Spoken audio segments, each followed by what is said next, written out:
Call to order the meeting for April 8th, 2025. Please stand for the pledge. Pledge allegiance to the flag of the United States of America and to the republic for which it stands, one nation, under God, indivisible, with liberty and justice for all.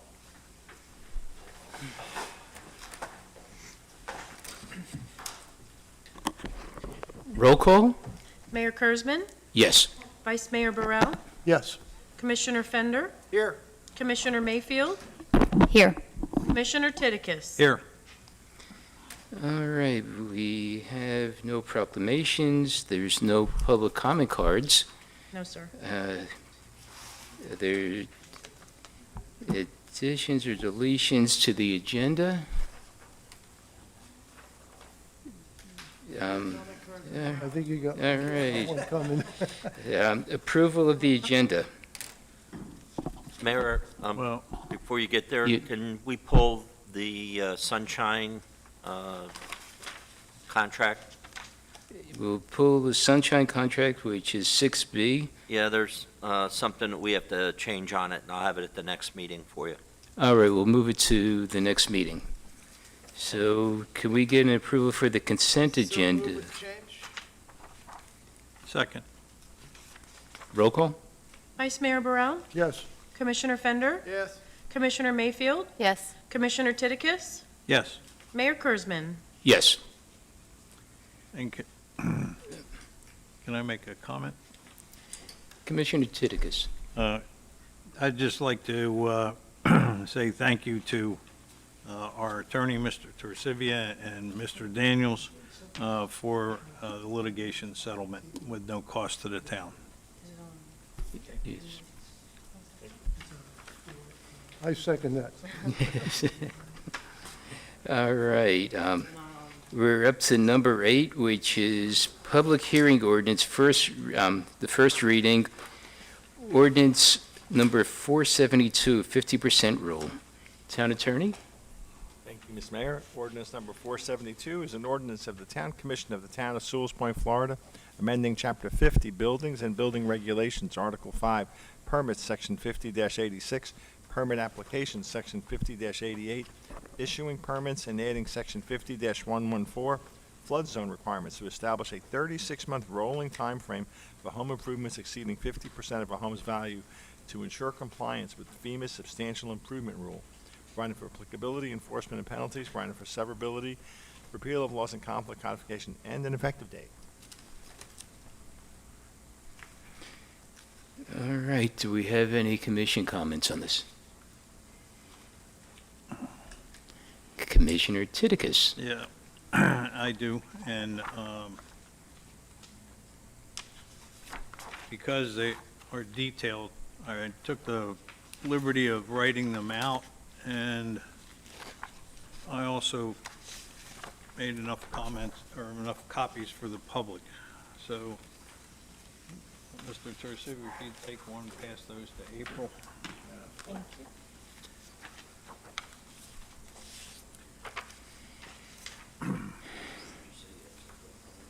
Yeah, You have the copy? um,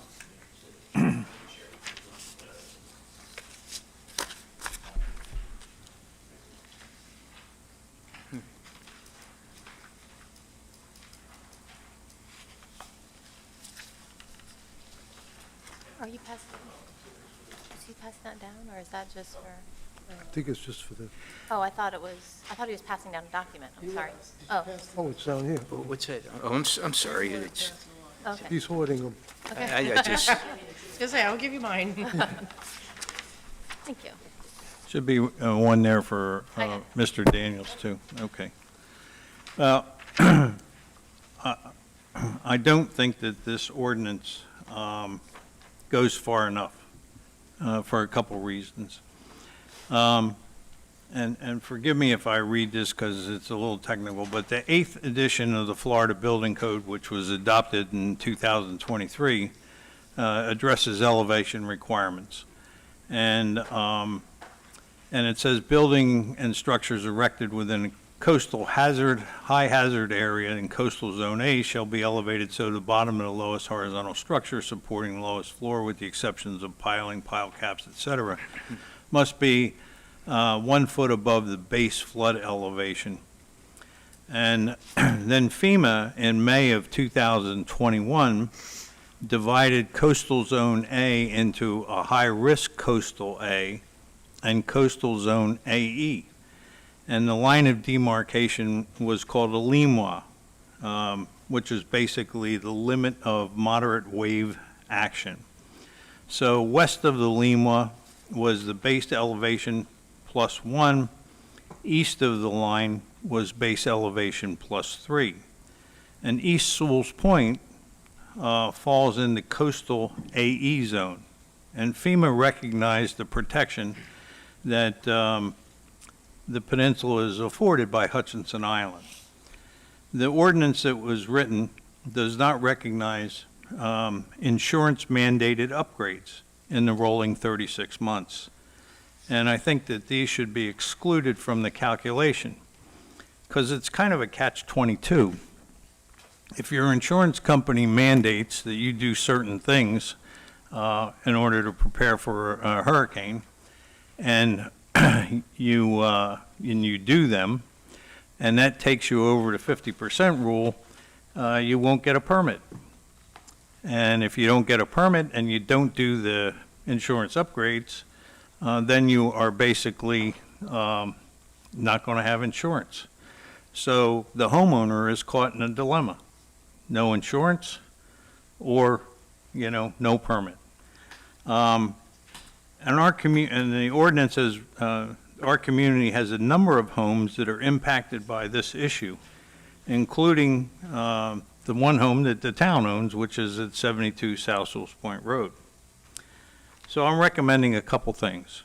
One is that section 50.37, paragraph A, and that's probably not in the packet because I went back into the building codes and pulled these, should be amended to reflect that the minimum elevation requirement shall be specified in ASC 24 as the base flood elevation plus 3 feet of freeboard, whichever is higher for coastal zone A. And remember, there's a difference between A and E. And then section 5037, paragraph B2, amended to reflect in the areas of shallow flooding, AE zones, buildings and structures shall have the lowest floor, including basement, elevated to a height above the highest gradient, not less than the depth number specified in feet on the firm, plus 1 foot, and not less than 3 feet if the depth isn't specified. So what is added there is coastal zone AE. And then section 50.37, paragraph B2, I would strike the current wording, and the current wording is reflected there. And then page 56, and this is in our packet, add the words coastal zone A into the current ordinance that is being presented today, so that permit applications for improvement to residential structures within a FEMA-designated flood zone, coastal A, must include documentation of all past improvements, et cetera, et cetera. On page 58 of the packet, I would have two suggestions. One in paragraph F, add coastal zone A, so no permit may be issued for improvements to residential structures in FEMA-designated flood zones, coastal A, if the cumulative value of improvements within 30 immediately preceding the perhaps exceeds 50% of the appraised value of the structure determined by the most recent assessment in the property planner's office, independent appraisal, et cetera. And then add insurance mandated upgrades are not to be included in the calculation. so that you're out of the dilemma of being caught between a rock and a hard place. Then on page 58, also, section 50.-114, and this currently wasn't in the building code, but this is a new section that is being proposed by the town and our town attorney, is that I would add the words coastal A and insured mandated grade upgrades not included in calculation. And the wording that I have there reflects that for the residential structures in FEMA designated flood zones, coastal A, if the cumulative improvements not including insurance mandated upgrades during the 36 months immediately preceding the permit application exceed or equal to or exceed 50% appraised value of the structure as determined by the most recent assessment from the county property appraiser or certified independent appraiser of the structure shall be required to comply with the current FEMA elevation requirements. Council? Well, clearly, this will be a policy decision, whether if you want to make these changes, we'll bring this ordinance back, because obviously this ordinance today only has some of the suggested changes, and those need to be tweaked a little bit, and then there's different language in different sections. So if you wanted to make all or some of these changes, we'll just bring it back for a new first reading. What's your suggestion on that? Well, this is the way you want to go, because, again, you can't have first reading on this if you're going to then make these changes, because obviously these changes impact what you have on the agenda today. So if you're gonna talk about these or have either staff or Joe address these as well, and then we can draft them up. But your agenda packet today is only including, that Commissioner mentioned, the ones on the back page, and he's tweaked those a little bit, but the front page are really all brand-new sections. Section 50-37 isn't even mentioned in the ordinance tonight, so you'd have to just bring a new ordinance back for first reading, which we could put together if you wanted us to. Commissioner Fender? Just curious, if the other section is needed as part of the overall approval of this particular ordinance, what's the implication of including the previous wording? Obviously, You mean the one that's on the agenda tonight, 472? no, the one that's missing, because I'm going to suggest bring the whole thing back.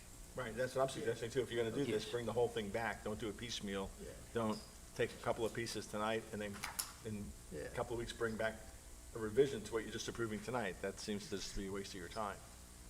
If you wanna make these changes, we I can. mean, are they that tightly coupled? Like, leaning towards both of y'all to guide us here. Well, I mean, I wasn't aware of the previous, so. yeah, I don't know. Because, 50-37 isn't in front of us tonight and I don't have it memorized. So I don't know what that is. And, the building official isn't here tonight, so. No, he's sick. Commissioner Mayfield? Yes. Commissioner Tidikis, your points, I mean, just on the surface, the ones about the insurance upgrades, that seems to make sense. I do kind of think it should come back altogether because I find it confusing right now as it is. And I'd also, in my research for this topic tonight, I was going back to section 5037. So but I didn't get in deep. I was finding it all a little confusing. Can you tell me about the relationship between the section 5037 and then these two that we have, which are 5086, 5088, and 5114? Well, FEMA, to answer your question, Commissioner Mayfield, FEMA went and in 2021 divided coastal zone A into coastal zone A, which being a high-risk area, and coastal AE zone, which basically was as a result of limited wave action.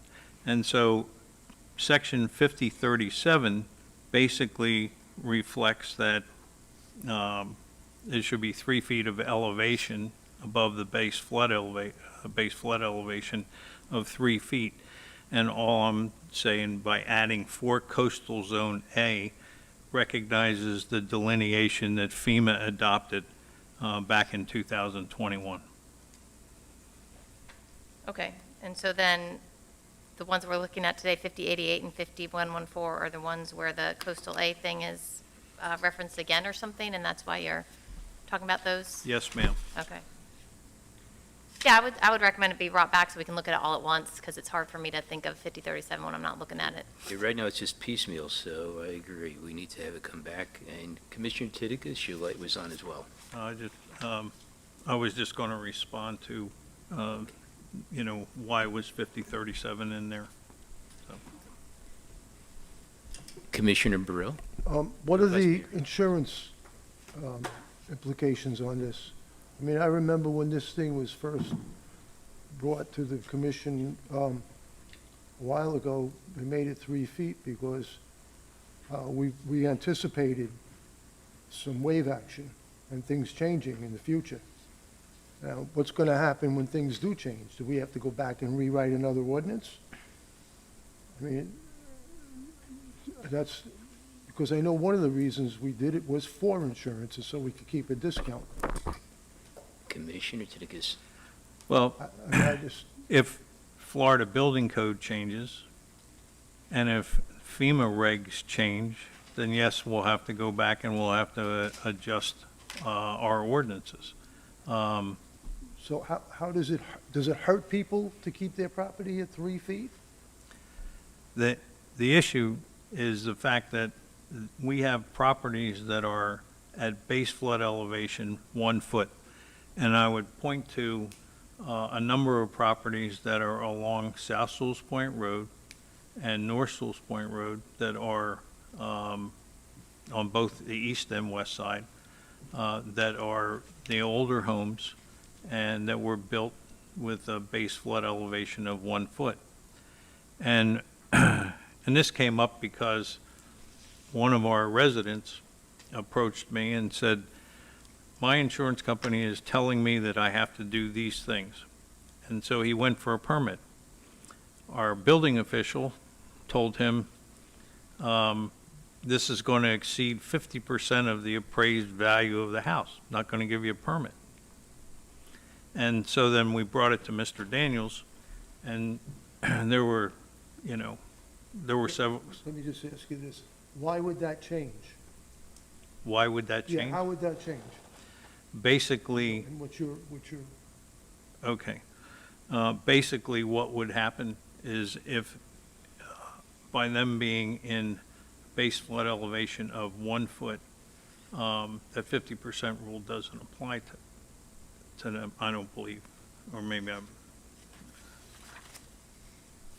yeah. And how that would also change is I'm throwing in the wording that says insurance mandated upgrades are not to be included in the calculation. so if we left it at 3 feet and did that same verbiage, would that, Well, let me give you an example, okay? In the case that I just mentioned, the resident insurance company told them that they have to redo the lanai area. The lanai area would require new footers in that area and part of a new foundation. Our building code would require that the individual bring it up to code, which means elevating the house another 2 feet. Not happening, and so the gentleman's caught between a rock and a hard place. so he wants to elevate his lanai. Now, he doesn't want to elevate his lanai. He has to redo his lanai because the insurance company said, we won't insure it the way it is. Because it's got a flat roof structure, and that means for him to put a different roof structure in, he has to put foundation, footers, trusses, and so on down the line. I don't know about changing the ordinance for one person. Yeah. It isn't one person. Commissioner Brill, if it had been one individual, I suggested the individual could have gone to the BZA, the Board of Zoning Adjustment, and pled their case. But when I looked at it, and I looked at the number of homes that were impacted by this, it's like, okay, we have more than one situation here. It isn't just one individual, it is a number of homes. And just cruise down South Sewell's Point Road and take a look at some of the older Florida homes that were built a number of years ago. Okay, well, before we change the ordinance, can we get, I think you did that.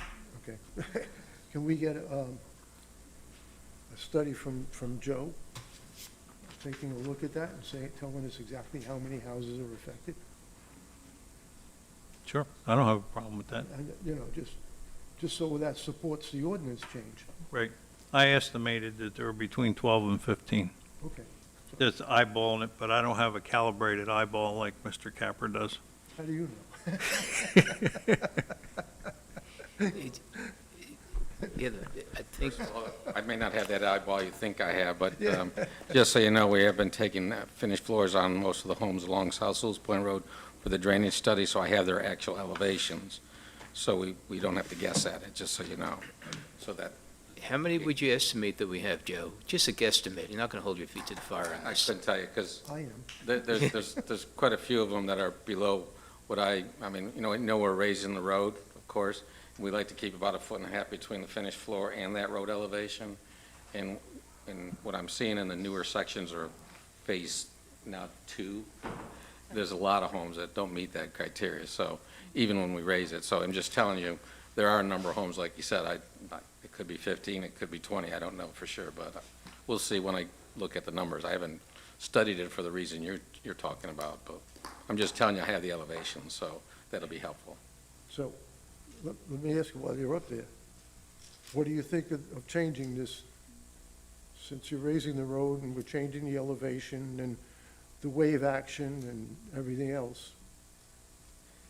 What's your Eventually, opinion? well, again, when we do our stormwater master plan changes and everything, that's going to be one thing I was going to bring up. But I personally think we're going to, by raising the roads, okay, which we have to do, and because of the FEMA flood elevations that you're seeing, plus the wave action, plus the king tides, plus everything that's considered in the vulnerability study, we're going to be, we need to look at, you know, raising a lot of those homes. And some of them will be, over time, they'll be, the next 20 years, right? I told you how we're doing the raising homes to a certain, or raising roads to a elevation right now, and in 20 years, we'll be looking at this over again.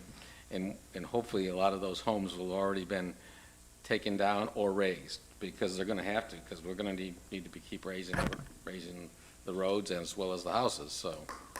I'm just telling you what the vulnerability studies are saying, so, between sea level rise and king tides and everything else, so.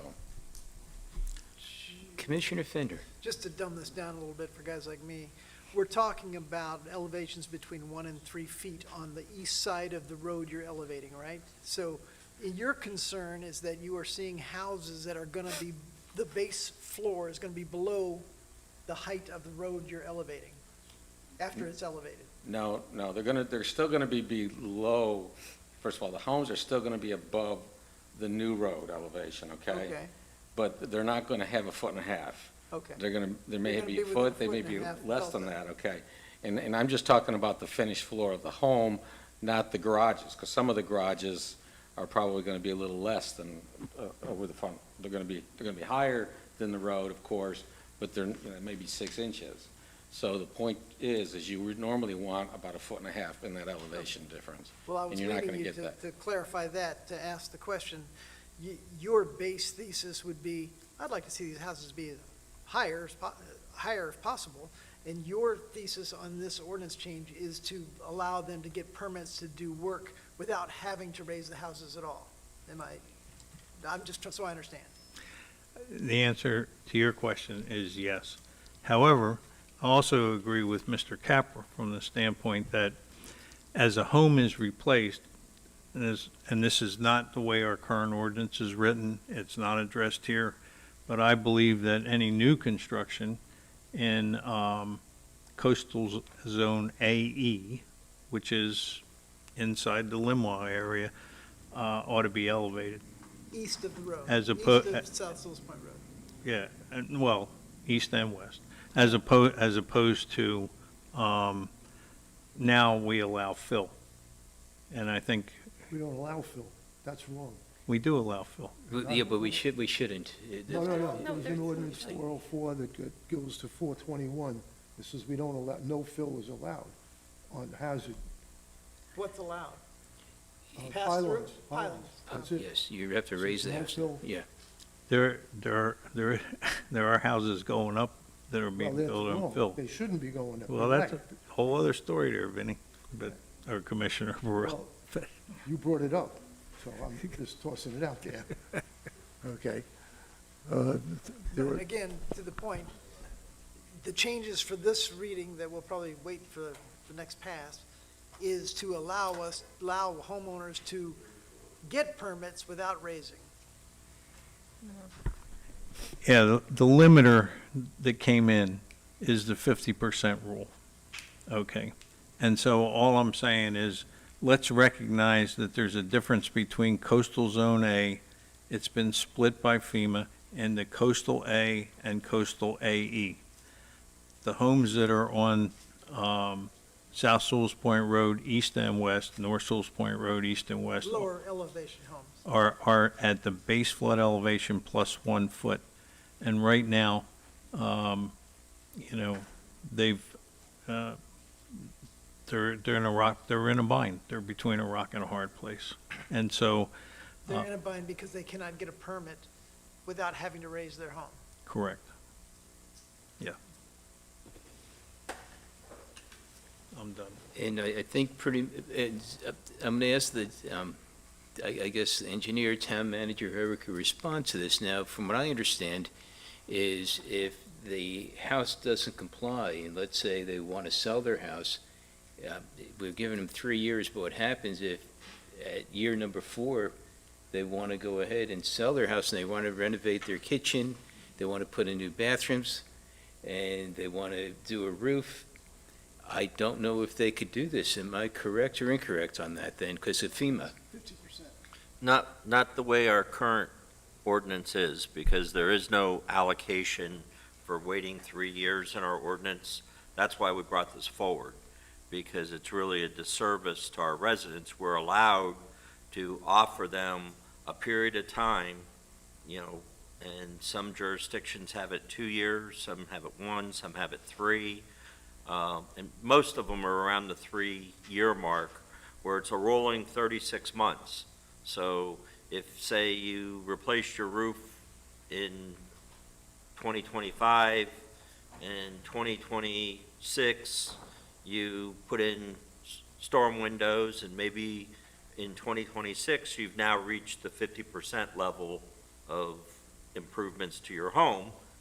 So you would have to wait 2 more years before you could go back and maybe renovate the kitchen or the bathrooms or whatever. But right now, there's no provision like that.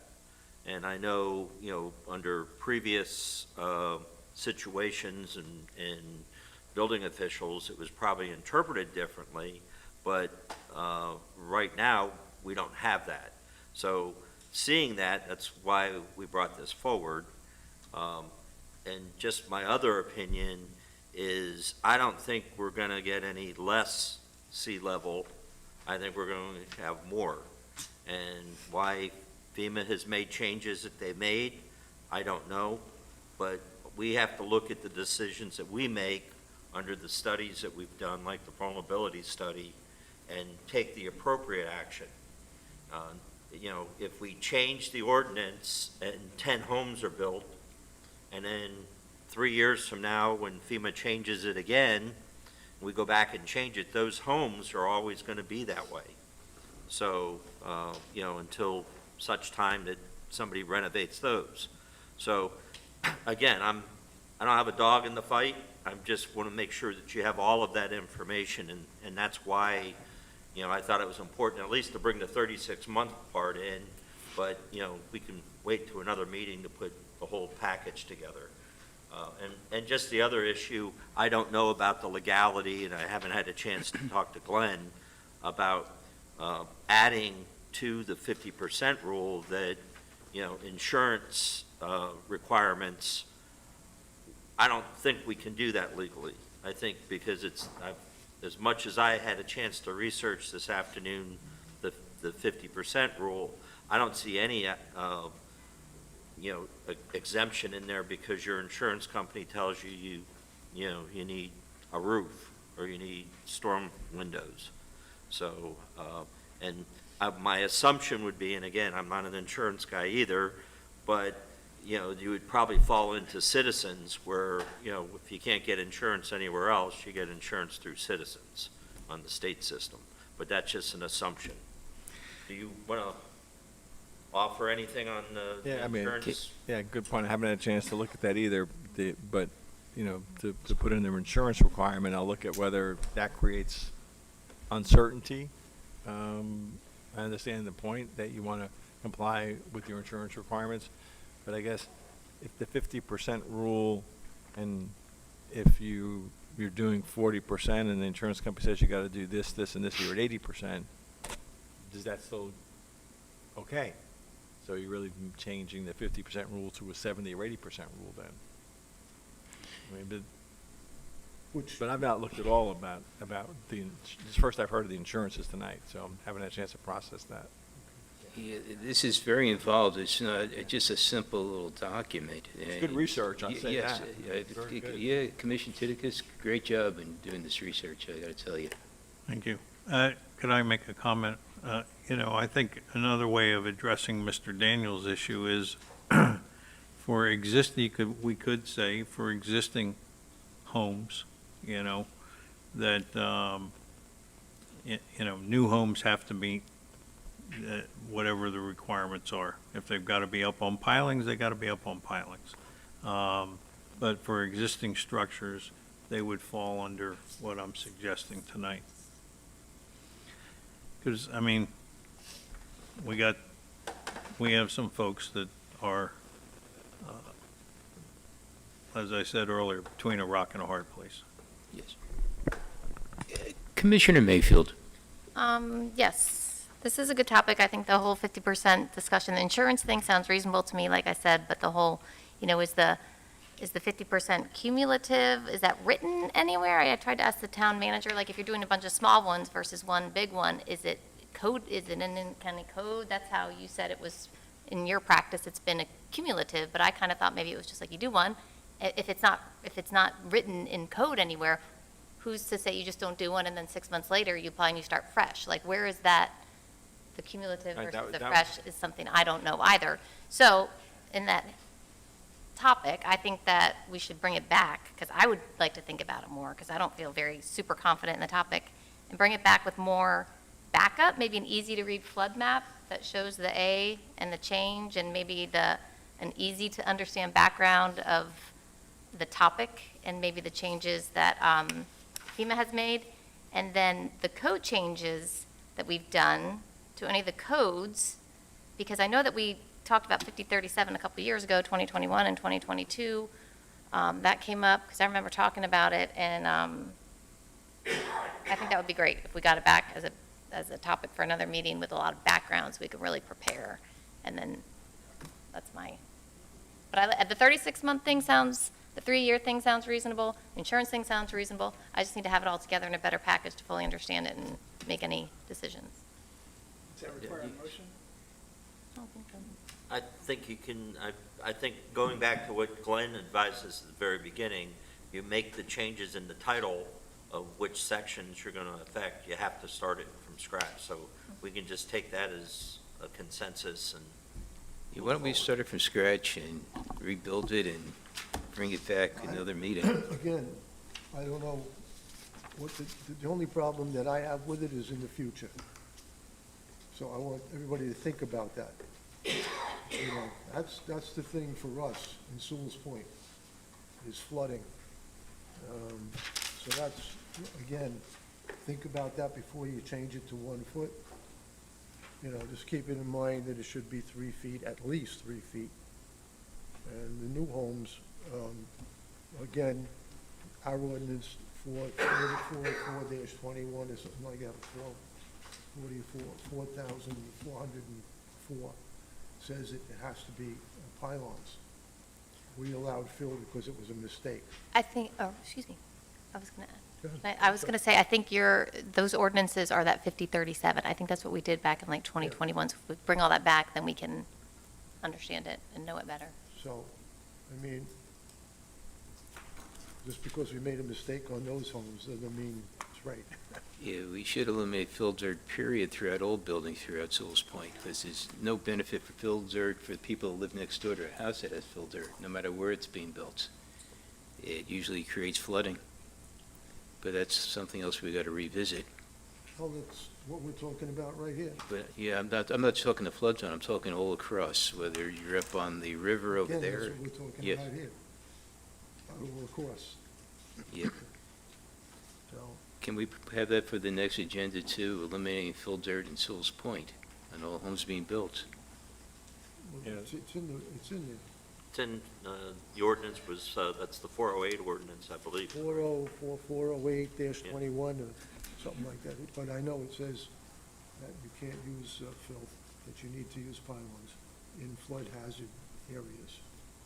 Yeah, And we have, I know we have at least 3 homes up on North Sewell's Point Road that were not required to do that, that are on the water and they're in a flood zone. I don't know how that happened. Me either. I'll get with Mr. Torsiva and get it worked out. Yeah, I'm not sure, because for your next agenda, the deadline would be a week from now. So I'm not sure we can really get all this done and get with Joe within the next week. It might be the first meeting in May, if that's okay. But if we Yes. can, we'll get it done within a week. But I'd rather be more comprehensive, hearing your different Let's get it, comments. yeah, let's get it detailed and correct the next time, so if it's not the next meeting, it'll be the one after, but We'll at least try for we- the more next meeting, detail. but I'm just thinking about it, and again, this may be, in the first meeting in May, which I forget which day the first meeting is. So that's between you, the town manager, and Joe Tapper. Right. And I assume the building official, Jack, will Okay, weigh in on this. Sounds good? sounds like a plan. All right. Next, I did get a comment card up here. I'm going to ask that person to come up. On that subject? What's it? On that subject? I can't, trying to, it's, trying to see what it says. It says 82-392 and 70-1? Oh, yes. Charles Perry? Hi. Town Attorney. I'm just here to make a proposal for an amendment to the sections 82-392 and 70-1. The 82-392 has to do with shoreline development. The 70-1 is a definition that gives the dimensional aspects of the force of 82-392. I have a draft of the resolutions. I'd like to hand it out to you all. I'm sorry, I didn't have it up for participants. 392 on our agenda? No, I don't believe so. No. Let's see that.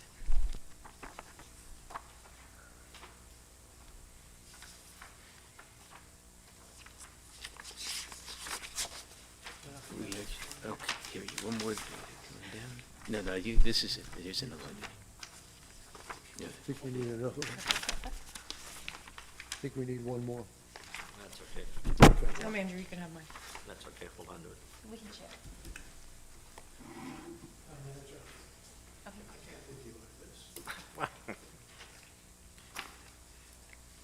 Good, Mr. Perry, I'm sorry. So the 82-392, it just gives the review to the Commission of Shoreline Activities or Development of Shoreline Activities. The definition that I want to include are 4 words, and it goes the upland buffer of. If you'll find that on page 1 on the 82-392 section. It says the additions are underlined, deletions are striction. So it's 4 4 words, and what that'll do is it'll extend the scope of review to the commissioners of any upland development of shoreline properties. The definitional part of the 71 changes one dimensional from 10 to 25 foot. So what this, in effect, does allows the shoreline upland by 25 feet to come into the purview of the commission for review before building permits are issued.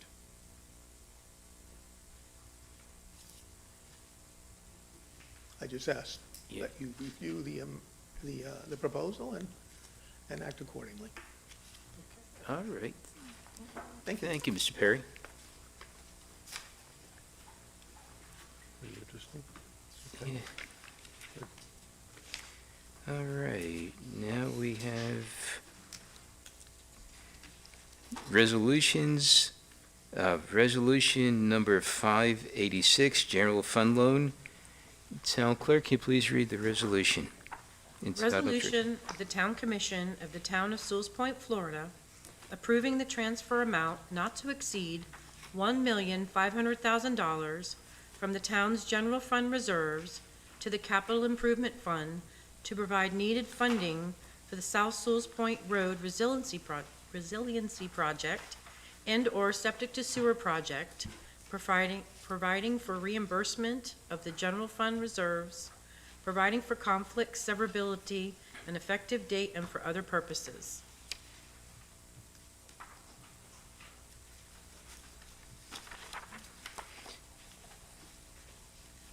All right, Mariah?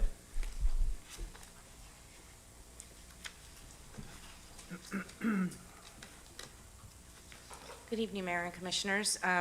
This is the resolution that I presented at our last meeting that was along with the cash flow charts that I had done. What this resolution does, it allows us to take money from our reserves just for a short period of time during our construction projects and to pay for our invoices as they come until we get our grant reimbursement. I know that there was a couple questions regarding what other fees would be. I did talk with our local bank. I also reached out to the State Revolving Fund as well as Florida League of Cities regarding their loan process. Florida League of Cities loan process is not an option. The only two options that really we would have right now, just for kind of a short-term cash flow solution, is going to be the State Revolving Fund, which could take approximately 6 to 9 months. I have reached out to them for an actual timeline to do that. And then our local bank, and they are willing to, give us a commercial revolving line of credit and only charge us, interest as we're using those funds. So those are our two options. But in the short term of that, we do need to, I'm asking the commission to approve this resolution because we are heavy in the construction and the larger bills are starting to come in. And I would just like to make sure that we can continue to pay them. Commissioner Fender. Great, thanks, Maria. I think the question at that time was the difference between the amount of interest we would pay on a loan versus the amount of savings if we finance it ourselves, right? Remember the conversation? Yeah, the delta Yeah. between borrowing money versus what we would earn. Right. So currently, I just got a response basically from our bank. We're looking at approximately 5%. Obviously, they can't, we can't lock in a rate until we enter into that contract. So with the 5%, we would, give or take, would be about $44,000 if I'm using a 7-month window to get it repaid. The town. The interest costs. on Interest that. costs, correct. Calculating the interest cost for the same 7-month period with what we're kind of averaging in the local government investment pool that we use, our cost is about $39,000. So you've got a net of $6,000, give or take there, the difference. Whether or not we're paying somebody $6,000, it would net out if we keep our money in our pool and then we're doing the line of credit. You would have the interest that we're still earning. we would be paying So interest. you're saying we would earn about $39,000 in that In timeframe? that 7-month period. Go ahead. Commissioner Titicus. What I heard you say is that Seacoast Bank would charge us 5% for a line of credit. Is that correct? Correct, Okay. give or take. And currently, we're averaging 4.5% interest. So we'd lose a half a point by borrowing money from Seacoast Bank. Correct. Okay. It would, yeah, so basically, it would be a net cost of approximately $6,000. Right, so that does make sense to do that. However, the state revolving fund has a loan interest rate of 1.16%, correct? Well, it's always changing, and so basically, I just was looking at email 2.4 is the latest email that I did get back. Once again, that wouldn't be locked in until we're in that part of the contract. But at 2.4, our net would be close to 18,000, 18,000 that we would continue, like, we would be ahead additional money. if we didn't take our money. Right, we'd still be earning the $5,000 a month from keeping the $1.5 million in Seacoast Bank, Correct. and we'd also pick up $18,000, 18.4. But the problem is timing. Correct, yes. You know, if it's going to take 6 to 9 months and your cash flow needs are next month, We have a short-term we're issue at hand, crunched. yes. Okay. It's going to take 6 to 9 months to establish the line of credit, is that what you're saying? To establish the state revolving fund loan, that according to Mariah's report, which, you know, obviously that's unacceptable. I'm not happy about foregoing $5,000 a month interest. I think, you know, but it's also my understanding that this option was presented to this august body Oh, I see it a now. while back, and it was decided to pass upon. However, I do think, since we've got Phase 2 coming up, and we're going to run into the same cash flow crunch, that we ought to start the paperwork to access the state revolving fund now. Approve this resolution. Say that as part of the resolution that we will, or rather direct town staff to start the paperwork for accessing the state revolving fund, and then move forward, so that the next time this comes up, we can turn around and tap into a lower interest rate loan.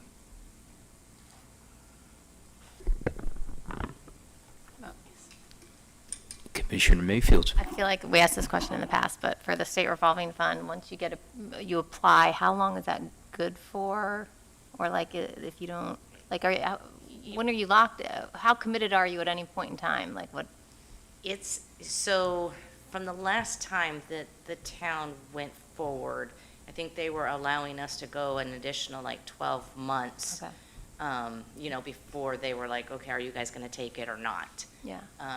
And I don't know how long it had been on the books with them prior to, you know, us revisiting and Okay. asking if that was the direction we were gonna go. Okay. So, I feel like phase 2 is a bit off, but what you're saying is smart and makes sense. We don't even have the grants for phase 2 yet, correct? So we don't even have, yeah. We're short 5 million. Okay. just so everyone is aware, I did put in another request to find out, like, the minimums, what we would have to, you know, what our minimum would be, what the terms are be, you know, can it be a short-term loan versus a long-term loan? So I have put in for more information regarding that to see if it would be a possibility, you know, for the phase 2. That's the way the commission. You're is. talking about State the revolving. State revolving. Mhm. Okay. So, I was going to finish up and say that sounds like a good idea, more information about the state revolving fund, with the idea that we might need it in the future. And then in the meantime, you know, I would make a motion to approve resolution number 986, authorizing transfers from time to time as needed up to 1.5 million. Second. Roll call. Commissioner Mayfield, Yes. Commissioner Titicus, Yes. Mayor Kurzman, Yes. Vice Mayor Burrell? Yes, Commissioner Fender? Yes. All right, Mariah, don't go away.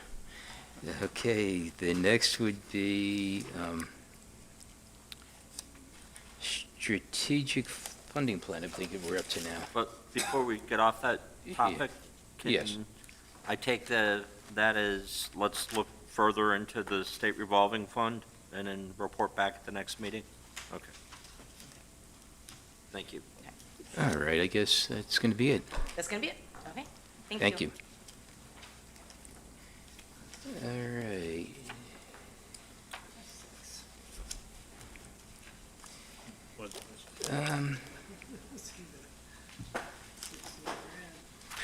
It's a lot.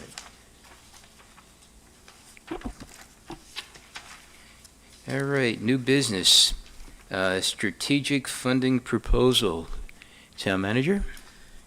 Yes, as you know, we entered into the agreement with our lobbyist, and so far the communications have been excellent, and they're working on our appropriation. They're also trying to do some back-checking on, where we went wrong with the grants maybe, or was it a different fund we should have been going at, or, there's a number of questions that, have come up since then.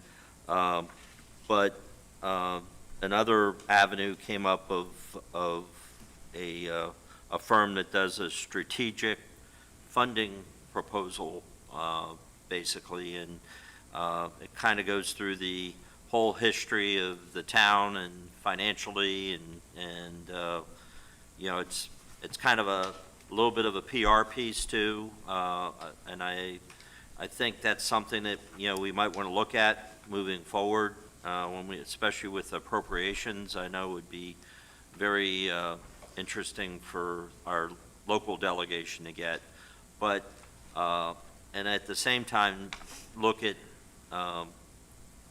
doing a request for proposals for continuing service agreements for other grant opportunities or grant writer opportunities. And so we have a staple. We, have Cape Canaveral and then, maybe a few other firms, so we can find somebody that's got the niche type of grant that we can apply for and get. So this is kind of just the proposal part of it, and the RFP is something that I plan on doing just so we can increase our stable of grant writers.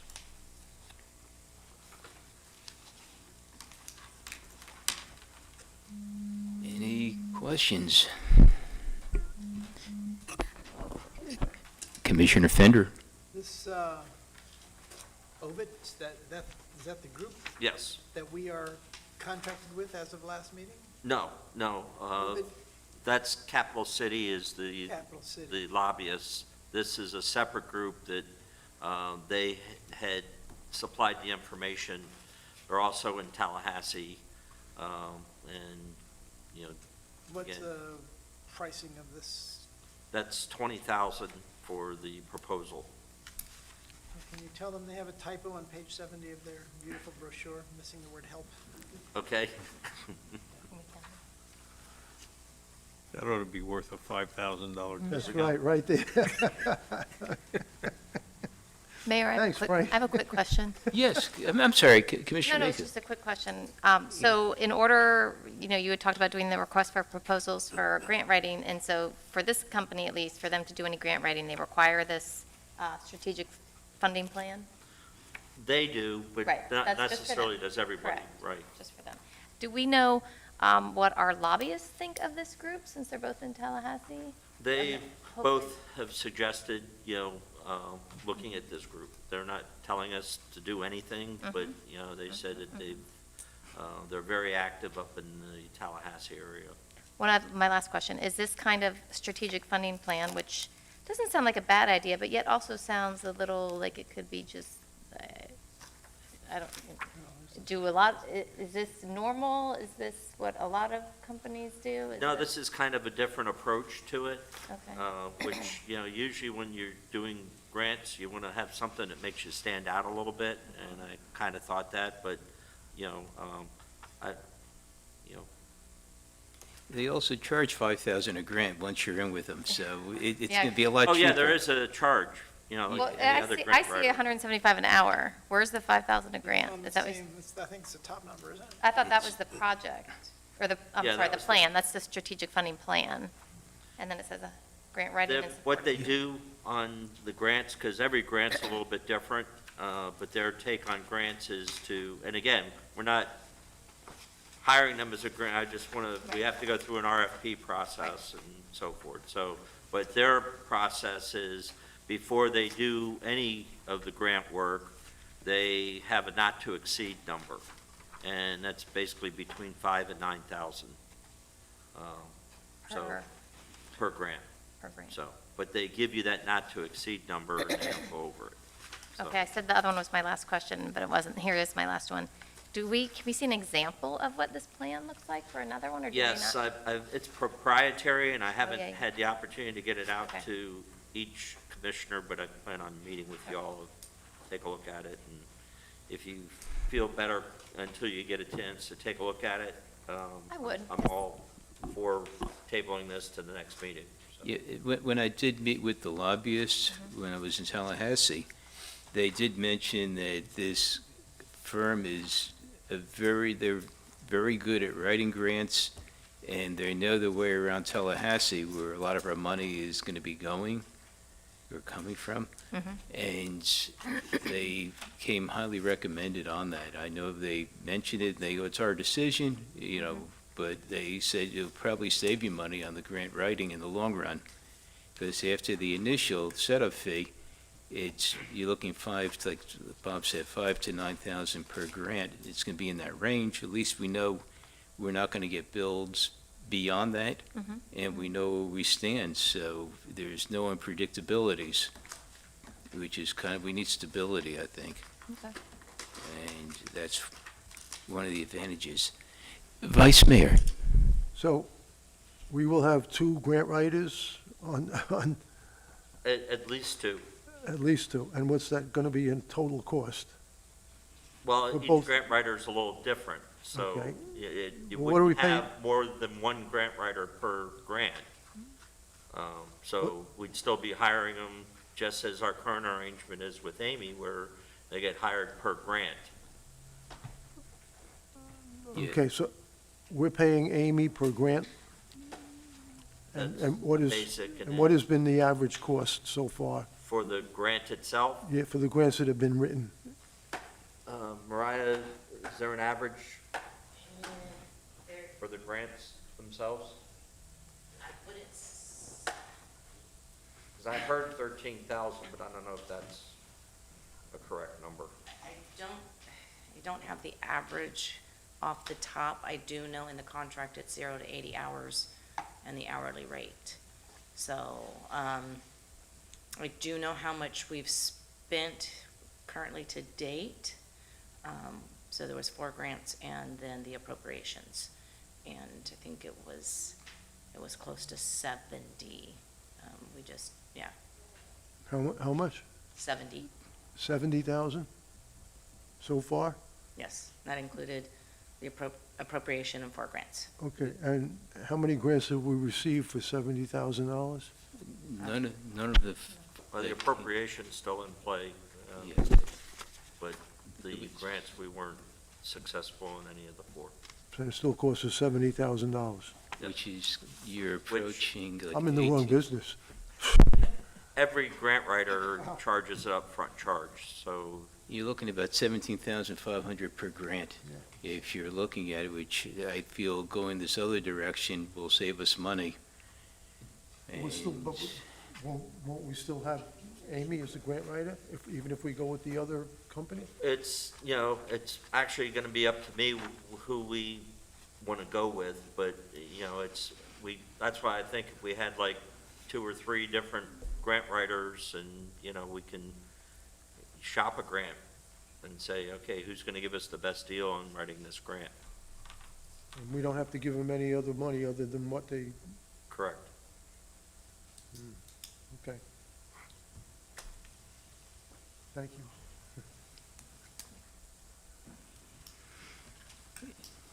So, I'm sorry.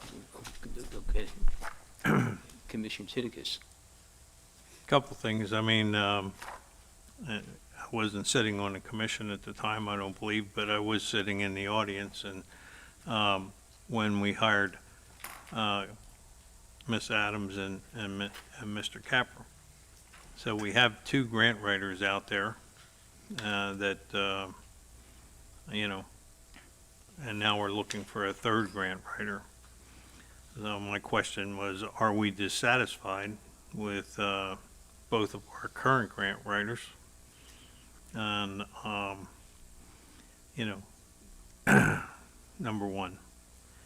Number two, I did have an opportunity to read through the Ovid proposal, not the proposal rather, but a work product that they did for another town. And I'd suggest to you that it was probably 80% fluff and maybe 20% meat, and I'm being generous on the 20%.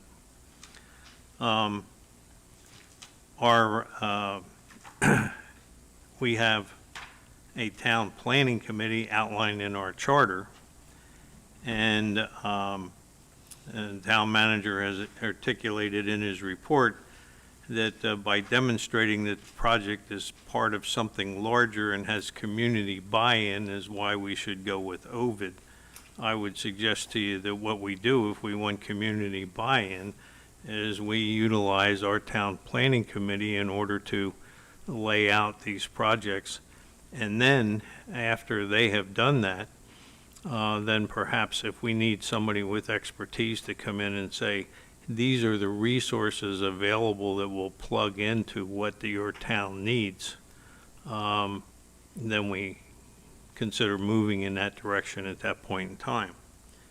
The other thing was there was a memo from Mr. Ketchel, who is the lobbyist up in Tallahassee, to Mr. Daniels dated 25th March.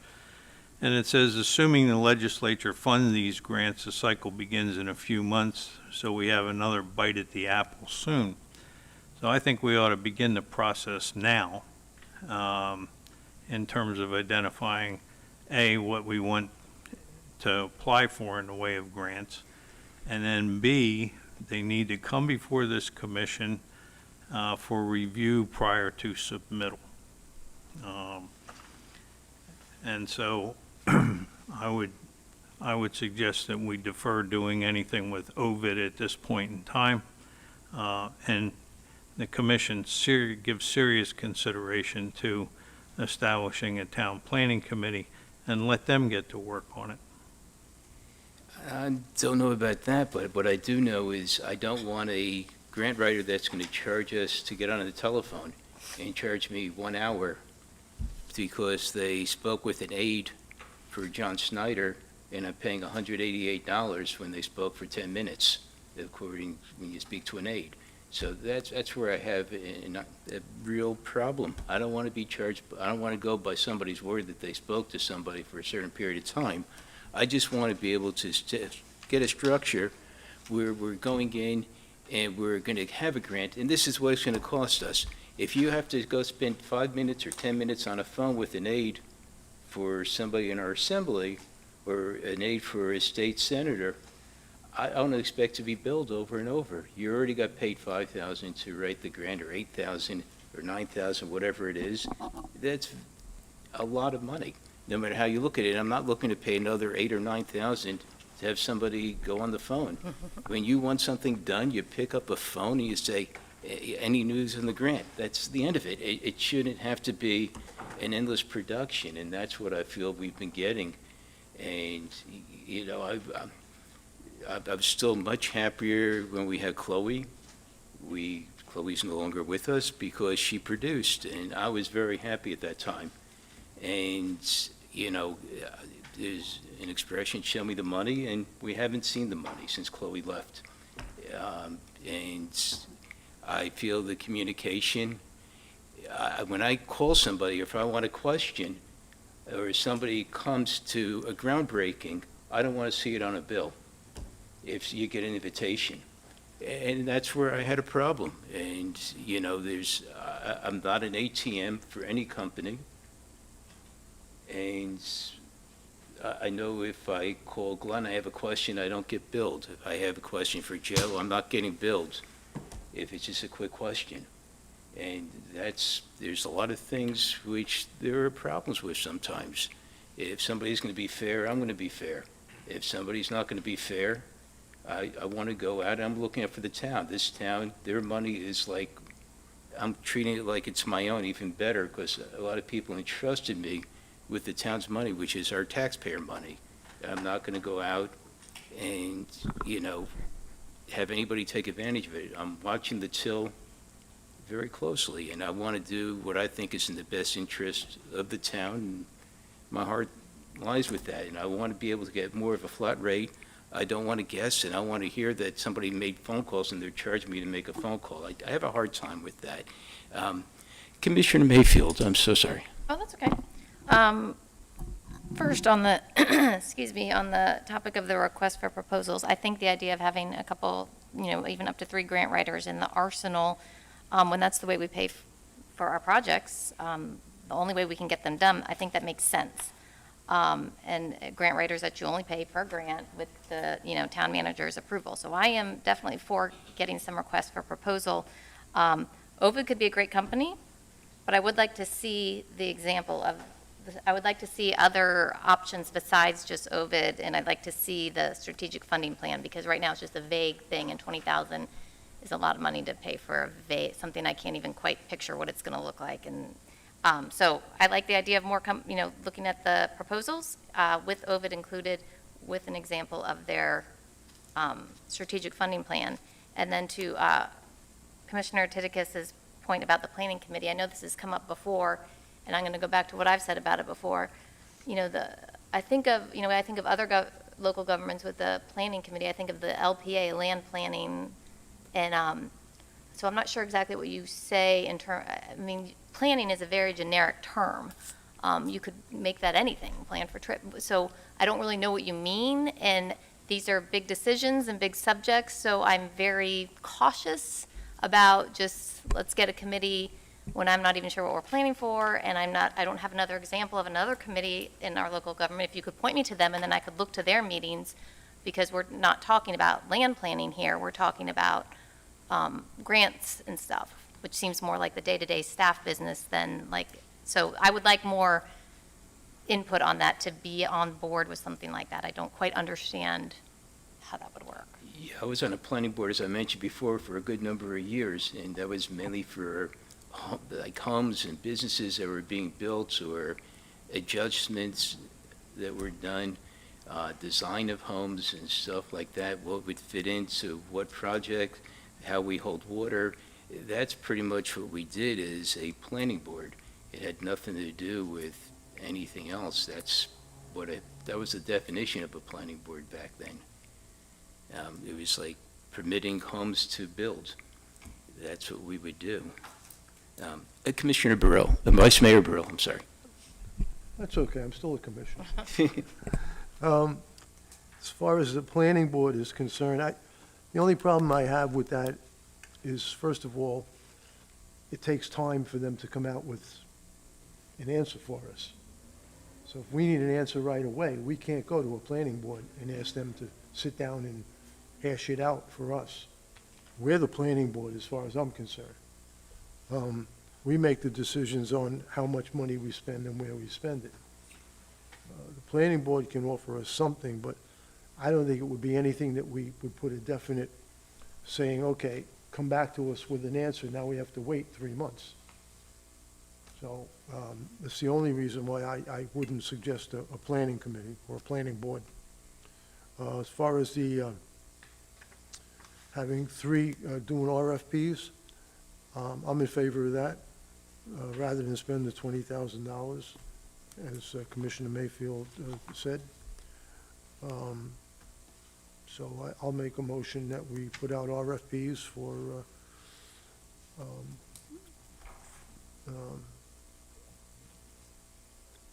for more people to go out and seek grants. Yep, I'll second it. okay. Commissioner Titicus, I am so sorry. Well, you want to take a vote on the motion on the floor, and then I'll weigh in on my comments. Okay, we got a motion and a second. Roll call? Commissioner Titicus, Yes. Mayor Kurzman, Yes. Vice Mayor Burrell, Yes, Commissioner Fender, Yes, Commissioner Mayfield. Yes. Go ahead, Commissioner Titicus. Couple things. Number one, in terms of the planning board, the town charter basically says, does not restrict its activities to land. As a matter of fact, it doesn't even mention land. But what it does is it shall plan for the town as directed by the commission. So this commission would set out the charge as to what they should do. And I think that, the citizen involvement is very important, particularly if we want to demonstrate community buy-in. And number one. Number two, in terms of the mayor's comments about, concerned about saving money for the town, we do have CapTech as that is contracted with us for grant writing. And I don't know whether, CapTech falls under the umbrella of billing you for every phone call. But right now, we've spent $70,000 for 4 grants. We're looking at turning around and spending another, whatever it is for whoever else we do business with. And then in addition to that, we have another proposal before us, but I don't see an appetite for it, for another $5,000 a month and spending $20,000 with Ovid to basically come up with a strategic plan. We have a very intelligent electorate in our community. We are very, very fortunate. We have a lot of talented people that have a variety of skills, and I think we should tap those skills in order to demonstrate that the project is something larger and has community buy-in.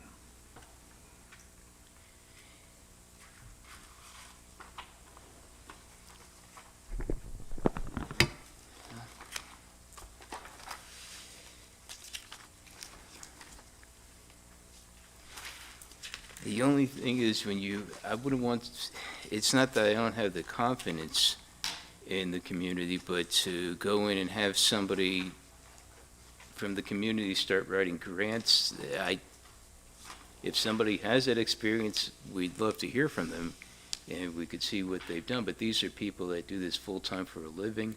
And, like I said, my concern is I just want more of a, hopefully going forward, that we see more of a flat fee, because hourly rates get out of hand.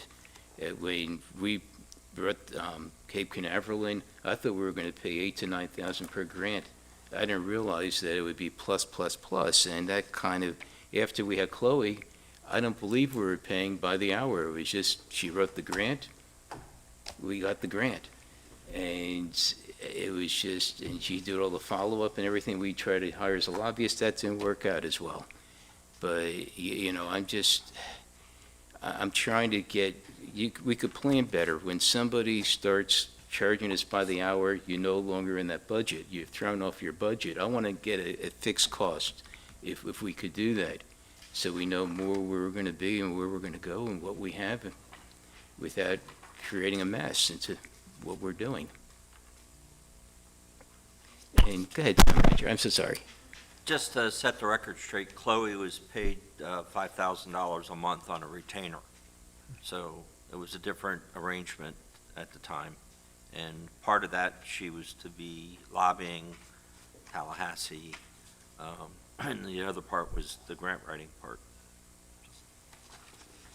Okay. Let me see, we're going to,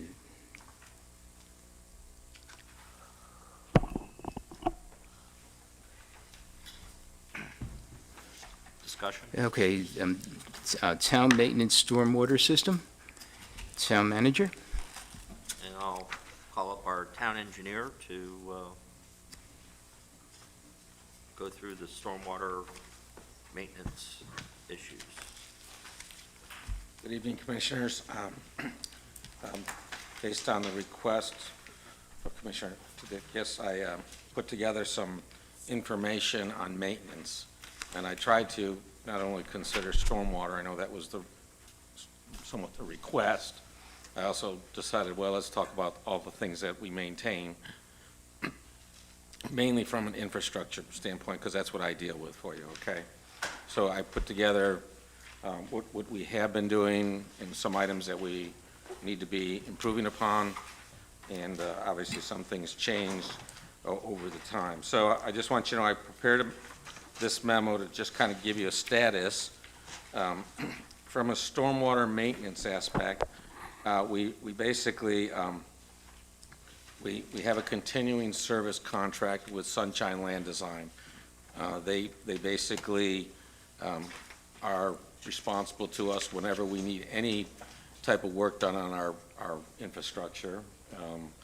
And basically what we do is when we find out we have a problem, let's just say there's a catch basin that basically is caving in or something, or a pipe that's settling or something like that, basically we go to them and we get a price from them. And usually we have set up some items listed in a contract with them. They have a continuing service. And we can usually use some of those items. Sometimes we have to use those items and some additional items, because there's always little things that are different for every little problem. Anyways, the point being is we take that problem, we get a price, we then determine if it's fair price, CapTech does, and then we basically hire them to go make the improvement. They come out and respond. If it's an emergency item, they'll respond quicker. Sometimes most of the time we get a price beforehand, we get the time, but sometimes if it is emergency, we sometimes can't do that, but that's very seldom has that happened, okay? But anyway, so that's typically the way most of the repairs go in town, but I know that wasn't the question at hand, but that's basically how we typically handle it. So relative to stormwater maintenance, in that contract, it talks about pipes, cleaning pipes out, talks about cleaning inlets out, talks about baffle boxes, okay?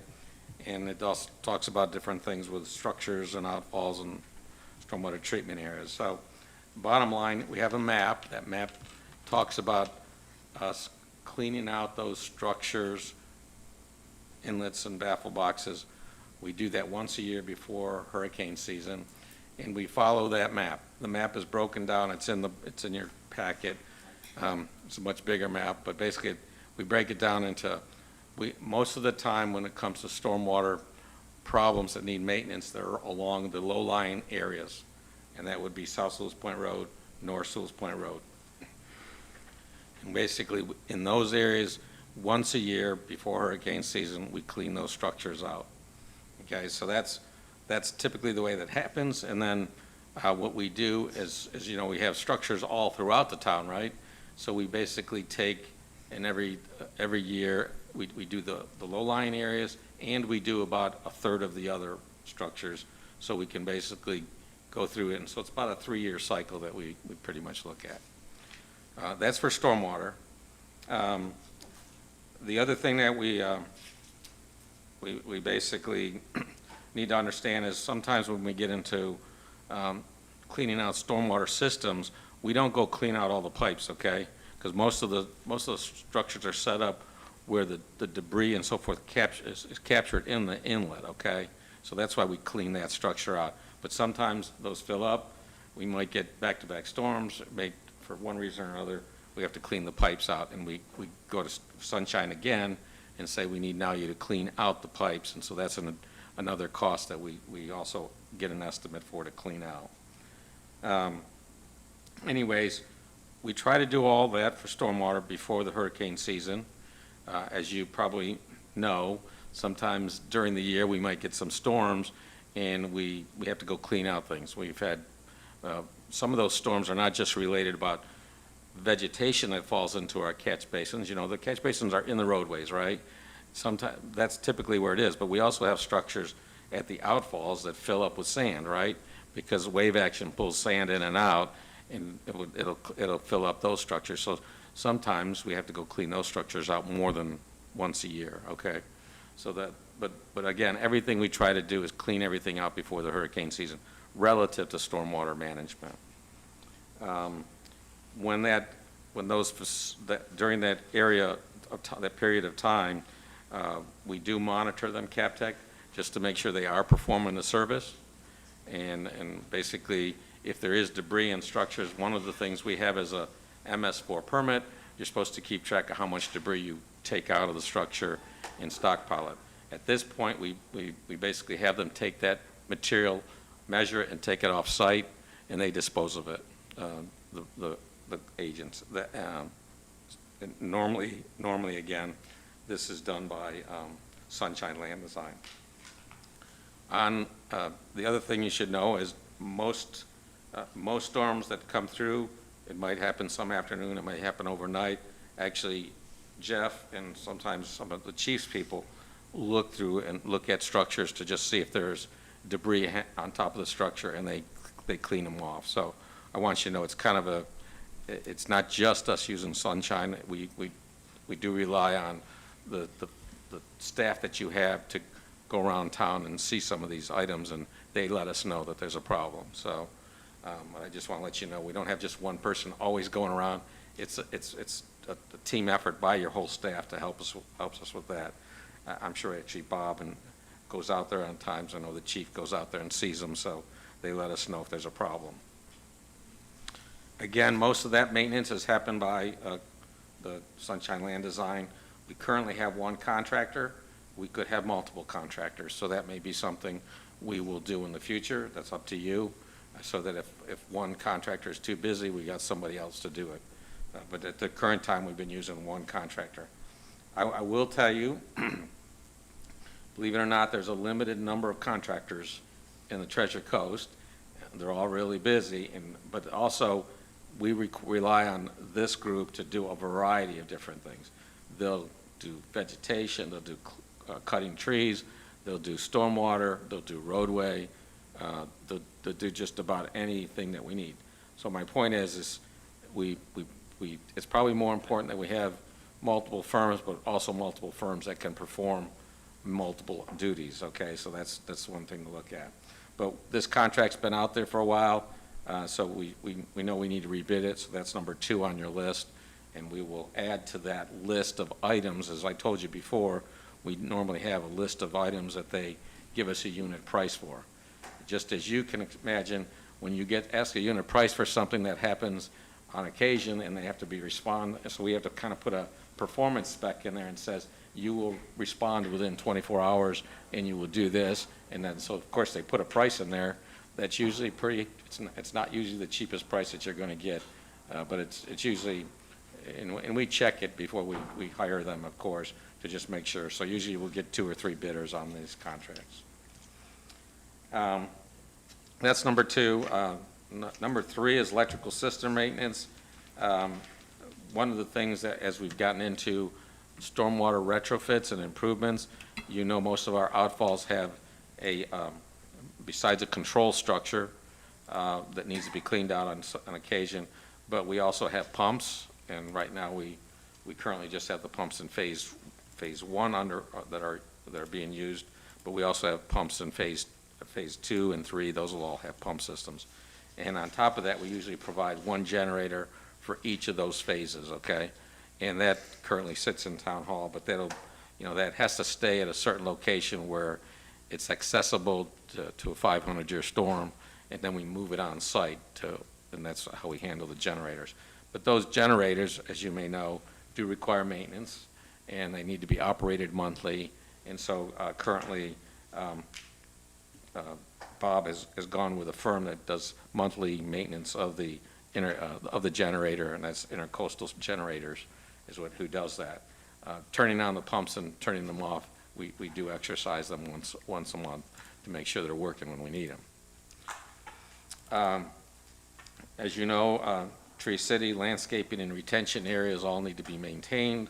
Dennis Serafini Landscaping, that normally started from the park side does all that work for the town, and Bob gets prices from him to maintain certain stormwater treatment areas, retention ponds, as well as town park and town hall, and other vacant parcels that the town has, that may own and so forth, on a monthly or weekly occasion. So I wanted to also let you know there's additional stormwater maintenance items that we incur, only because of the improvements. We have a pretty much, I'll call it state-of-the-art. Some of you may not think it is, but it's kind of new improved stormwater systems. We obviously have a system that considers vulnerability, and basically because of that, we have control valves that keep the water from the sea level rise from coming up into our stormwater systems.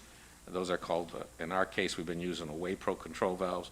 We have bleeder pipes that let water out, and we've gone to a larger bleeder pipe so we can bring the system down quicker so that people don't have flooding on their properties at a longer period of time.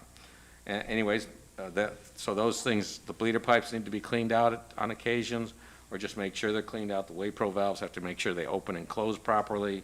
And then we also have manatee grates on all our outfalls as a requirement of all the permits to have outfalls. We now have areas where we have weirs that water falls over and we pump over, and basically those need to be cleaned out. And we have adjustments of boards. The boards go up and down. If we have a surge from a hurricane, we want to put those boards up so that the sand from the hurricane surge doesn't get into our stormwater system. So those are things that we have, and those of course need maintenance and so forth during the period of time of before and after a storm.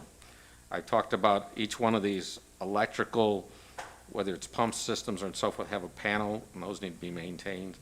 And just so you know, every time you have a stormwater system and you're pushing running water at various velocities, we try to make it so that there's no erosive velocity, but that riprap gets moved around from time to time, and so those have to be adjusted. So basically, those riprap areas have to be repaired on occasion. Again, I've already talked to you about the pump and the generator exercising, and a big item that we have, and we've had it in town for quite a while, is we have exfiltration systems. And those exfiltration pipes have perforation and rock around them, and that's where we're storing water now, because we don't have a lot of land to store water on. We store it in those exfiltration pipe systems, and those need to be cleaned out regularly. And again, a problem that we could have with those is sand will fill up those perforations, and then obviously then we don't have storage anymore. So those are important to clean out. Those are items, the items I've talked about in 5 are typically town-maintained items, but we also have placed out on the new projects what we call yard drains. Basically, when we raised the road, we basically then created a dam, so some of the drainage from some of the properties needed to get into a stormwater system that then could be outfalled also across that road. And those are yard drain systems, and we have them throughout town, and we have to maintain those. Now, there are drains that we do put on private property as we improve the roadway, raise the road, raise the areas and regrade items on people's private property. We obviously have to put yard drains there. Those, we rely on the private property owners to maintain those yard drains. They're on their private properties. So those are stormwater improvements that I just went through. So then I took the liberty of adding other items that do happen yearly, just so everybody knows. Roadway maintenance, okay? As you know, most of our roadways, we overlay. Some of them sometimes they get in poor shape and we need to patch them, okay? Normally what we try to do is in a roadway area, we want to mill the existing asphalt up, take that and put new asphalt down. And the reason we do that is because we have curbs and we don't want to have a tripping hazard, so we don't want to put a tripping hazard on and that asphalt higher than the curb, okay? So there's milling, there's curb repairs. We've started something new, actually since the last recession, was microsurfacing, where we just put a skin coat on. And those skin coats are much cheaper than overlaying the road, and they usually add about 5 years to the life of the asphalt. So that does help. You know, people ask me what is maintenance of asphalt. Usually you overlay every 10 to 15 years is what we typically try to do a roadway. Sometimes 15. I will tell you, we've had roads that lasted 20 years where we haven't had to overlay them. It's a matter of how much traffic they get, truck, fire truck, buses, moving vans, all those things play a part into that.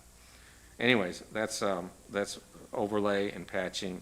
The normal way we've been doing reviewing roadways is actually the chief, because she rides around quite a bit with her officers, and she knows what roads we have the most failure in. And I usually have her go out there, she helps us go out there with Gary Jones, who is our inspector, that's been doing this for years. Basically, they ride the roads, town roads, and they basically identify those that needs repair, milling, resurfacing, restriping, and usually we try to look at a 2 to 3 year period of time, so we anticipate what we're going to run into the next couple of years. So that's, I don't think you get much more efficient than that, to just kind of look at them yearly and only pave what you need to pave instead of paving them. You can go through a maintenance program. When I first came here, you were spending about $100,000 a year in overlaying, and quite frankly, you didn't need all the overlay that you were doing, is what I found. So we basically just do what we do it when we need it, is what we do. An item that kind of gets, believe it or not that we lose track of it, but pavement marking and signage, those constantly need to be upgraded. As you can tell, they fade, they wear out. Basically, those things need to be upgraded. The town does do street sweeping, and that's about 4 times a year. The town manager does that through his office. Again, we have to keep track of how much debris we collect in the street sweeping, and that happens by the town manager. He sets them loose. We have a contractor to do that. We've looked at utilizing the county, the cities, and so forth, and we found out the private enterprises are probably the best one to utilize for that. They've all gone to that. They used to have their own, they'd have the equipment and then it'd wear out, so they just use the private contractors. Street lighting is ultimately going to be handled by FP&L. I don't think we need to talk about that anymore. You do have 3 bridges, and about once every 2 years, the DOT does an inspection. They hire engineers to look at the superstructure and the substructure, and basically that's done every 2 years. We typically get they give us a list of things that need to be repaired, and basically we give that to Sunshine Land Design to price and give us a price to fix it. So that's done on a yearly basis. Seawall inspections and repairs. Adjacent to every one of your bridges, you have seawalls, and about every 2 years we have a inspector inspect the seawalls to see if there's cracking and siltation. They do crack, and we ended up having to seal them, so we've done that on numerous occasions. We hire a diver, he looks at them, he tells us the condition, and then we hire Sunshine Land Design or whoever is available that can do that type of repair, because sometimes some of the sealing is not done by Sunshine, it's done by another contractor, and we have them fixed. Parks and public spaces, they're maintained by the building department and town staff, and then again, those are inspected by your staff. I think most of you know all this, but DOT does maintain A1A, the stormwater ponds, and all that gets done through what is called DOT Fort Pierce Maintenance Group, both for the Evans Curry Bridge and Ernest Lyons Bridge, and they also maintain the lighting on those bridges. Martin County is responsible for North Sewell's Point Road, and there's about 3 outfalls they maintain and about 3 outfalls that we maintain, and that arrangement has happened because of subdivisions that we've approved and adjusted the outfalls over time. And so if it's a subdivision we put in play or we approved, then normally we have the responsibility to maintain that. So anyways, but the Martin County person that handles that is typically Jim Gordon. He's a PE and he works for the County Public Works Department. I think most of you know this, utility coordination, FP&L, AT&T, Comcast, they handle all their own tree trim and utility installation, and they permit any changes through the building department. Martin County Utilities is responsible for water and sewer maintenance within the easements and public right-of-way. And as you know, we have a town hall grinder pump, which the town that has Stewart Plumbing maintain on occasion if that has a problem. Not to be forgotten, as you know, we have an emergency management and FEMA contract for any time we have hurricanes and debris and emergency items. And so those are contracts that are hired through contractors that come in and do debris hauling and debris, and we monitor that as one of your monitors. Post-storm inspections of stormwater infrastructure, those have to happen. So as soon as a hurricane comes through, we have to go look at all these facilities because we need to make sure we collect the FEMA dollars that is available for us to fix those items. So those get done after hurricanes come through. Town Hall and its parking lots is managed by the building department, and the site and parking repairs we review as a town engineer, and we'll have Sunshine Land Design overlay the parking lots and striping and all that if it becomes necessary. It has not become necessary that often. We pretty much attached the maintenance map. Again, we have a much bigger copy of that. We've also, that contract with Sunshine Land Design has a bid schedule, and we've told you a list of additional items we want to put on that schedule when we rebid it. And then I think I attached a DOT bridge report just to give you an example of what they inspect. That's a service they offer to all municipalities in the state. Most everybody has all their bridges inspected by the DOT engineering group. So that, I don't know, I really just wanted to let you know each of the components, and I think you wanted to talk about mandatory and maintenance and so forth, and certainly we can do whatever you want to do in that area. What is the total maintenance cost, would you estimate, per year, just on what we are going to do, everything you mentioned, not the unforeseen stuff, but just the regular maintenance? What is it, would you say, what the annual maintenance would be?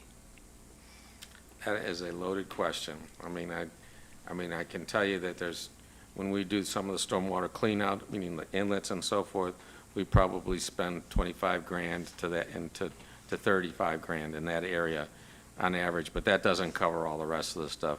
We have overlays that probably range between $50,000 and $75,000 in pavement overlays per year. Depends on how many roads that we have problems with, of course.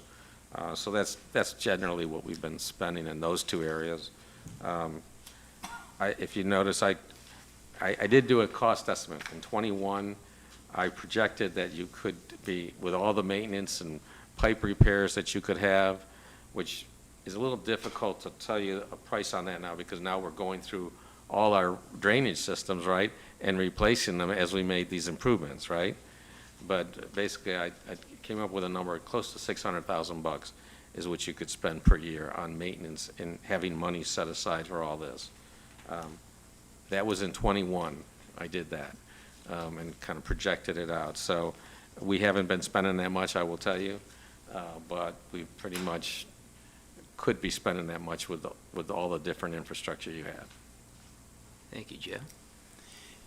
Vice Mayor. My usual question, Martin County, swales, can we get them to do swales for us in any way possible on North Sewell's Point Road? Also, what is they're supposed to clean out those pipes, the drainage pipes, the stormwater drainage pipes that go down North Sewell's Point Road. How often do they clean them out or take the sand out of the main lines? That's questions that, for Martin County, if you could find the answers for me. Every time I call them, Right. they tell me they clean them out. And I'm talking about let's make sure we understand. There are pipes in North Sewell's Point Road that are actually town pipes that are adjacent to the road.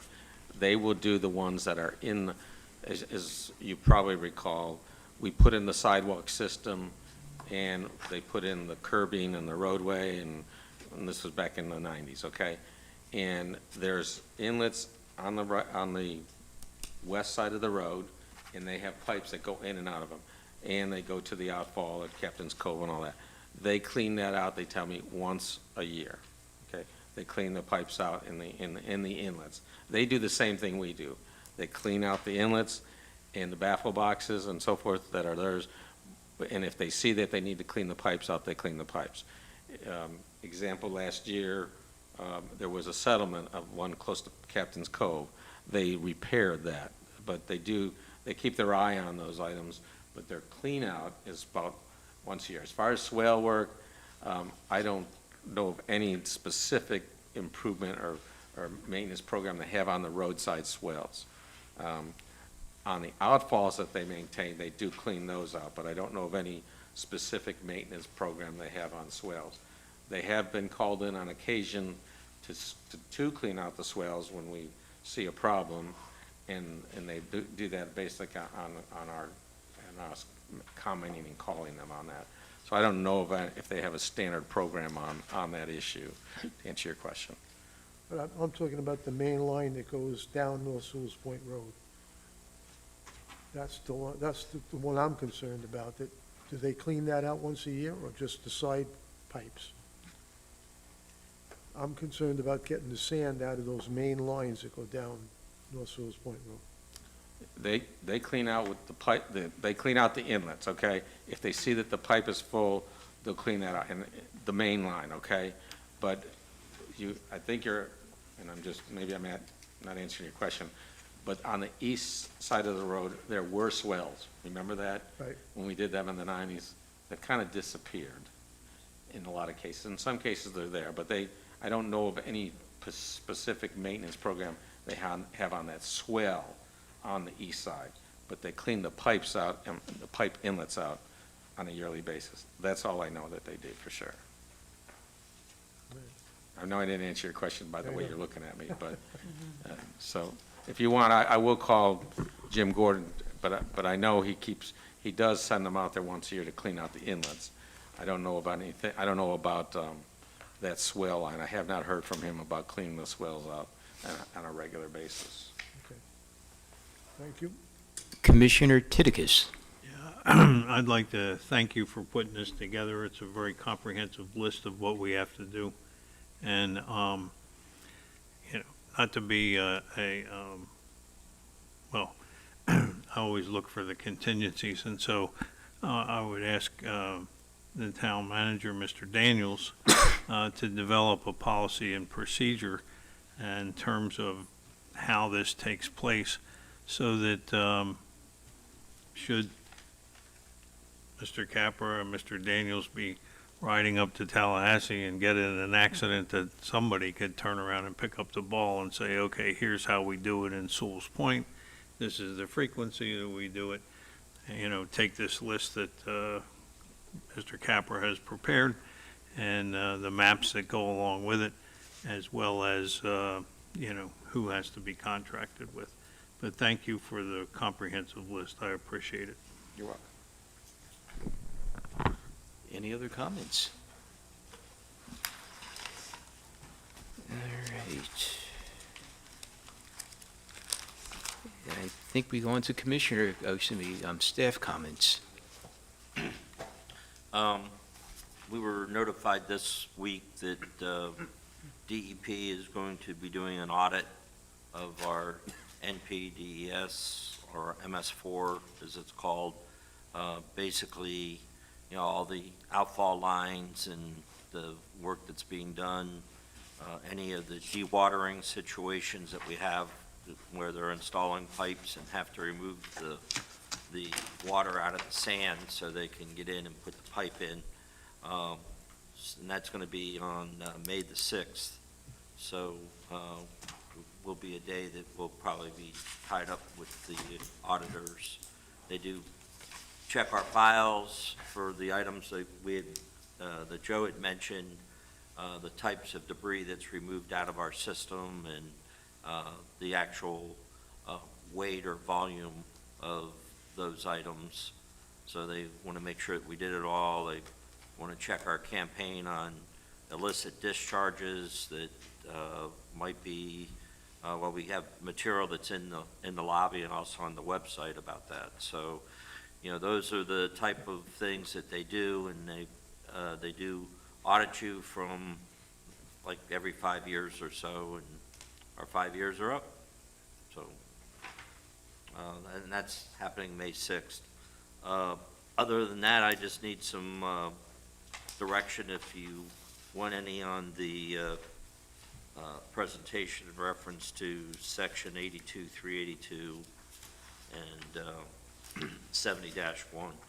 So if you want the attorney and I to look at this proposal and do something, let me know what you would like to do. Commissioner Fender? Just a quick question on that. Have you had any discussion on that topic at all up to tonight's meeting? Yes, Okay, you're familiar with it? yes, Let's get it on one of the upcoming agendas then. okay.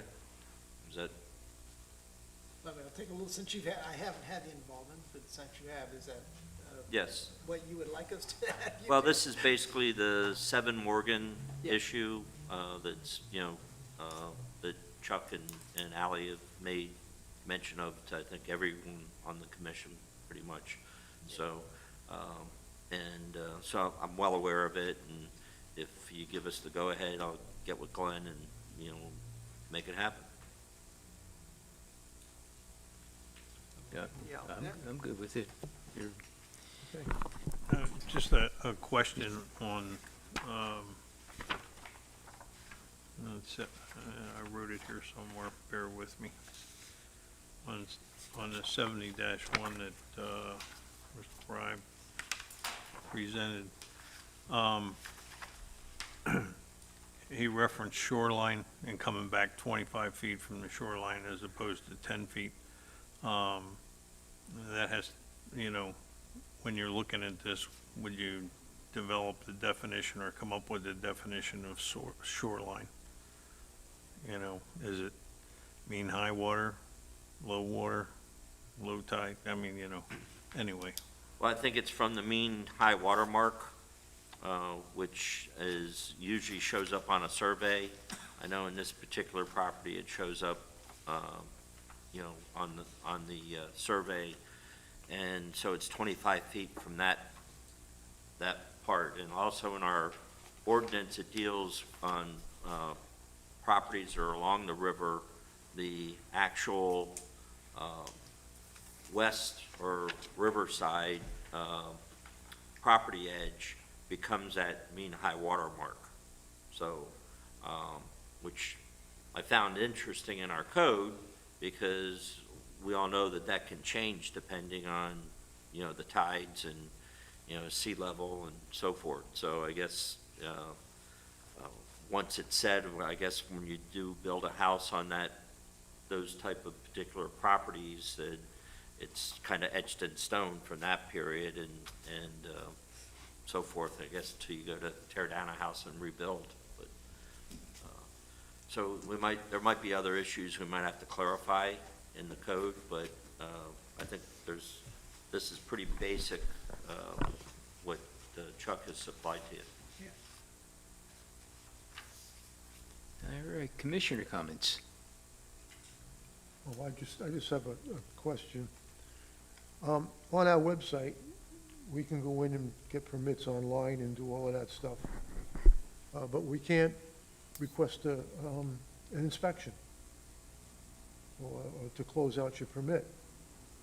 So I'm wondering if there's something we can do that allows the residents to go in there and request an inspection online. I think you can do it if you're a contractor, but the Not for difference homeowner. might be for owner-builder. Yeah, I don't know, but I'll find out. okay.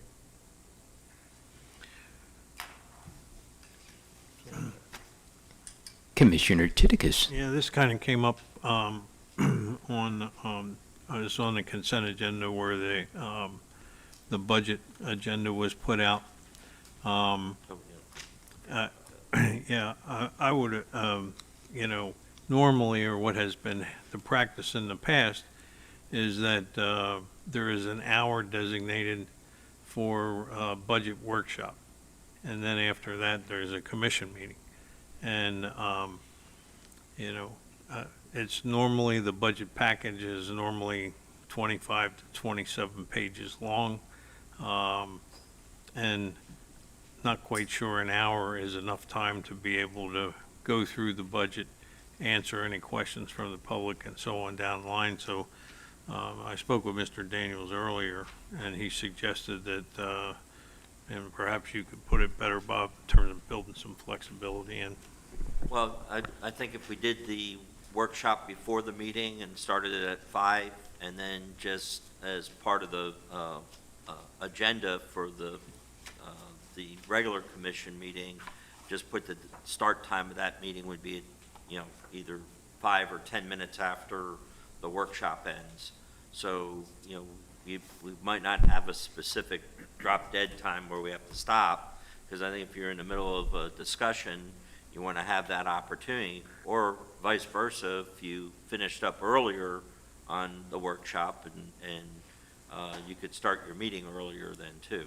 So it's really up to the commission, and, I know we approved the budget calendar as part of that, but we can make that change. It's still the same date. It's just a matter of how we set up the meeting and publish it. Are you all okay with that? Yeah, everybody else? Okay. It seems like a simple solution. Any other commissioner comments? I Adjourn. guess that's adjourned. Yep.